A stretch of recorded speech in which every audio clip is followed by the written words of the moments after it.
सुरंग की खुदाई पूरी हुई, थोड़ी देर में बाहर आ जाएंगे 41 मजदूर, इंतजार में खड़ी एम्बुलेंस। उत्तराखंड के उत्तरकाशी जिले में सुरंग हादसे में फंसे 41 मजदूरों को बाहर निकालने के लिए चल रही खुदाई पूरी हो चुकी है।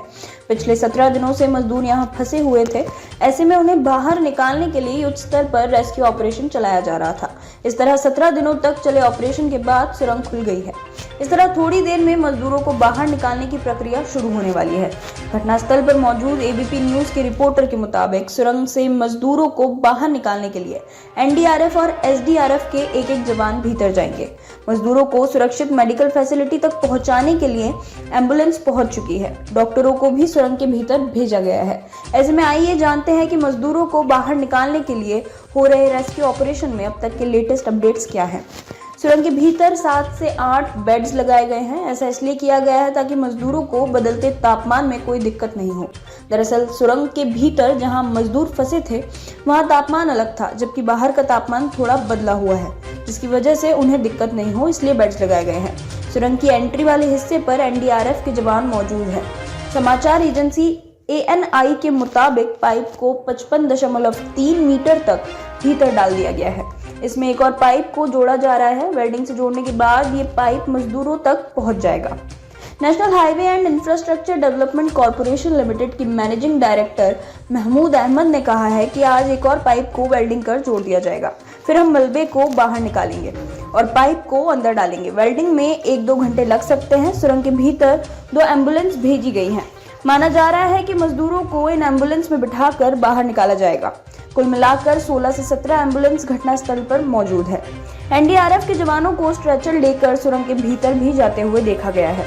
उत्तरकाशी जिले में हुए हादसे में फंसे 41 मजदूरों को बचाने के लिए रेस्क्यू ऑपरेशन 17 दिन से चल रहा है। एनडीआरएफ और एसडीआरएफ के अलावा रेस्क्यू ऑपरेशन के लिए भारतीय सेना के जवान भी घटनास्थल पर मौजूद हैं। National highway and infrastructure development corporation limited के मैनेजिंग डायरेक्टर महमूद अहमद ने बताया कि एसजेवीएनएल के जरिए वर्टिकल ड्रिलिंग पूरी कर दी गई है। कुल 86 मीटर में से 44 मीटर तक ड्रिलिंग पूरी हो चुकी है। टीएचडीसी ने आज 7वां विस्फोट किया है। हमें 1.5 मीटर तक और फायदा हुआ है।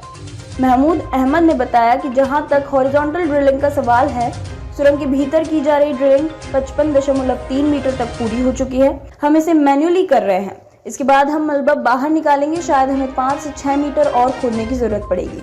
अब हम छोटे लंबे पाइप लगा रहे हैं। शाम तक अच्छी खबर मिलेगी। उत्तराखंड के सचिव और रेस्क्यू ऑपरेशन के नोडल अधिकारी नीरज खैरवाल ने कहा है कि अभी तक हमने पाइप को 55.3 मीटर तक धकेल दिया है। बस थोड़ी सी दूरी बाकी है। ये 57-59 मीटर के बीच कहीं हो सकता है। अगर कोई और बाधा नहीं आई तो इसमें कुछ घंटे और लग सकते हैं। उत्तराखंड के मुख्यमंत्री पुष्कर सिंह धामी घटनास्थल पर पहुंच गए हैं। सीएम ने कहा है कि बाबा बौखनाग जी की असीम कृपा, करोड़ों देशवासियों की प्रार्थना एवं रेस्क्यू ऑपरेशन में लगे सभी बचाव दलों के अथक परिश्रम के फलस्वरूप श्रमिकों को बाहर निकालने के लिए टनल में पाइप डालने का कार्य पूरा हो चुका है। शीघ्र ही सभी श्रमिक भाइयों को बाहर निकाल लिया जाएगा।